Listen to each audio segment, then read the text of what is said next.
Assalamualaikum warahmatullahi wabarakatuh. Nama saya Bella Dwi Febrianti, lokal 6 MPSC, NIM 201815310669, mata kuliah Manajemen Pusat Sumber Belajar. Di sini saya akan membuat video presentasi untuk memenuhi ujian akhir semester mata kuliah Manajemen Pusat Sumber Belajar. Langsung saja. Soal yang pertama, kata manajemen sumber belajar dan pusat sumber belajar apabila dipisahkan memiliki makna tersendiri, dan apabila kata-kata tersebut digabung, maka ia pun akan melahirkan makna tersendiri pula.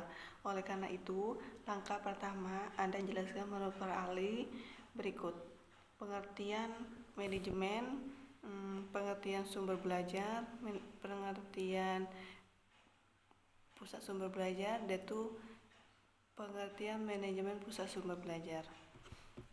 Langkah kedua, setelah Anda mendapatkan pengertian istilah di atas, maka Anda sintesiskan masing-masing istilah tersebut dengan sederhana, dengan baik dan benar.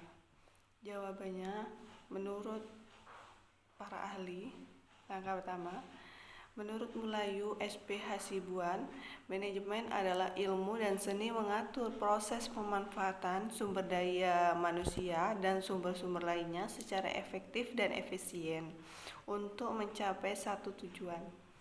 Menurut Sanjaya, sumber belajar adalah segala sesuatu yang ada di sekitar lingkungan kegiatan belajar yang secara fungsional agar dapat digunakan membantu optimalisasi hasil belajar.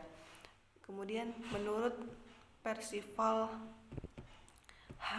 Eglinton, pusat sumber belajar adalah tempat atau bangunan yang dirancang khusus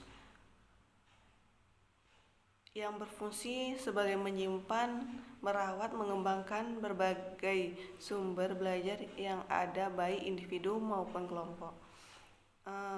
Manajemen pusat sumber belajar yaitu proses pengelolaan sumber-sumber belajar untuk memudahkan siswa mencapai tujuan melalui kegiatan pembelajaran, dan kegiatan itu perlu adanya pengawasan.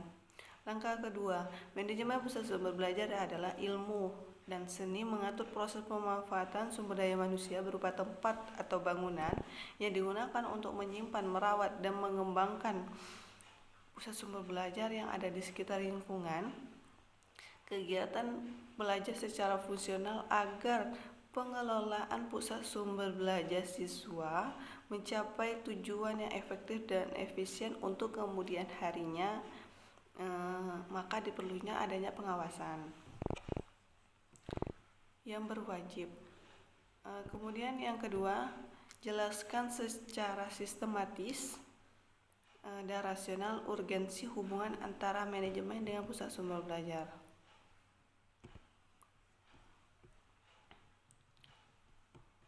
Hubungan antara manajemen dengan pusat sumber belajar adalah manajemen dengan pusat sumber belajar memiliki hubungan yang erat. Untuk mencapai satu tujuan, maka dibutuhkan adanya seni untuk menyelesaikan pekerjaan atau pembelajaran melalui orang lain agar sumber yang dapat dipakai oleh peserta didik, baik secara individu maupun kelompok, untuk memudahkan proses belajar secara efektif dan efisien. Kemudian soal yang ketiga, jelaskan peranan teknologi dan pengembangan pusat sumber belajar. Peran teknologi untuk mengembangkan pusat sumber belajar pada saat ini, masa pandemi, pastinya banyak suatu lembaga pendidikan belajar menggunakan teknologi. Itulah jalan alternatif untuk supaya peserta didik berjalan dengan lancar. Kemudian perannya memudahkan dalam mencari suatu hal informasi yang terkini. Kemudian belajar tidak selalu menggunakan buku, Kemudian belajar bisa menggunakan daring dan seperti di masa pandemi saat ini. Kemudian meningkatkan